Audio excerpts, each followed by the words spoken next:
وضو کے 4 فرائض ہیں۔ اذا قمتم الى الصلاة فاغسلوا وجوهكم وايديكم الى المرافق وامسحوا برؤوسكم وارجلكم الى الكعبين۔ چہرے کو دھونا، پاؤں ٹخنوں تک دھونا، اور ہاتھ کوہنیوں سمیت دھونا، اور سر کا مسح کرنا۔ یہاں چہرے کے بارے میں یہ ہے کہ چہرے کی حدود جو ہیں وہ کیا ہیں۔ یہاں وجوہ کا لفظ ہے، وجوہکم،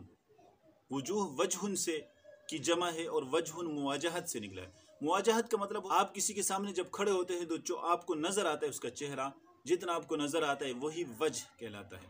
اور فقہا نے اس کی جو ہے تحدید جو کی ہے، اس کی حد بندی جو کی ہے، سر کے بال جہاں اگنا بند ہوتا ہے، جہاں تک سر کے بال اگتے ہیں، یہاں سے لے کر ٹھوڑ کے نیچے تک، یہ ایک کان کے لو سے دوسرے کان کے لو تک یہ چہرہ ہے، اس کو دھونا فرض ہے۔ بال برابر کہیں جو ہے خشک نہیں رہنا چاہیے۔ اب اس میں یہ ہے کہ اگر کسی کے پیشانی کے بال جو ہیں وہ زیادہ نیچے آئے ہیں اور پیشانی تک بال اگے ہیں، تو اس صورت میں یہ ہوگا کہ یہ اس کے نیچے کا جو حصہ ہے وہ چہرہ سے باہر نہیں ہوگا، وہ سر میں شمار نہیں ہوگا بال اگنے کی وجہ سے، بلکہ عادتاً جہاں تک بال اگنا ختم ہوتا ہے اس حد تک اس کو دھونا، ان بالوں کے نیچے تک دھونا اچھی طرح یہ ضروری ہوگا۔ اسی طرح اگر کسی کے سر کے اندر سامنے کے حصے میں بال نہیں، یہ پیشانی کی طرح ہے، تو یہ نہیں ہوگا کہ یہ ننگا ہونے کی وجہ سے اس کو پیشانی میں شمار کر کے اس کو بھی دھونا اور اس کو چہرے میں شامل کیا جائے، ایسا نہیں ہوگا، بلکہ جہاں تک عام نارمل انسان کے بال ہوتے ہیں وہاں تک دھونا ہوگا، اس حد تک۔ اس سے اوپر کا جو حصہ ہوگا وہ اگر ننگا بھی ہے تو اس کا جو اس کے اندر بال نہیں بھی ہیں تو یہ سر کا حصہ اس کو مسح کرنا ہی پڑے گا۔ اور دوسرا یہ ہے کہ چہرے کے اندر جو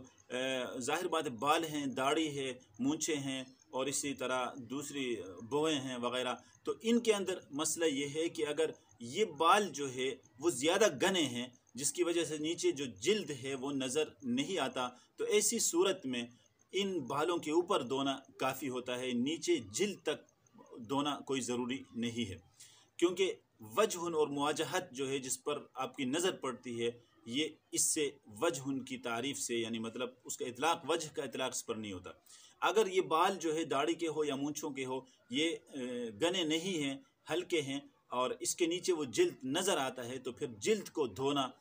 ضروری ہوگا، فرض ہوگا۔ اور داڑھی کے اندر جو ہم نے یہ بتایا کہ داڑھی کے اوپر جو ہے اگر گھنی داڑھی ہے تو اس کے اوپر جو بال ہیں ان کو دھونا فرض ہے۔ یہ اس طرح کر کے پکڑنے کے بعد جو بال چہرے کے دائرے کے اندر رہتے ہیں ان بالوں کو دھونا فرض ہے، اور اس سے نیچے جو لٹکی ہوئی داڑھی ہوتی ہے اس کا دھونا فرض نہیں ہے، بلکہ وہ مستحب ہے اور اس میں خلال کیا جاتا ہے۔ تو یہ چہرے کے بارے میں شرعی مسئلہ تھا۔ السلام علیکم ورحمۃ اللہ وبرکاتہ۔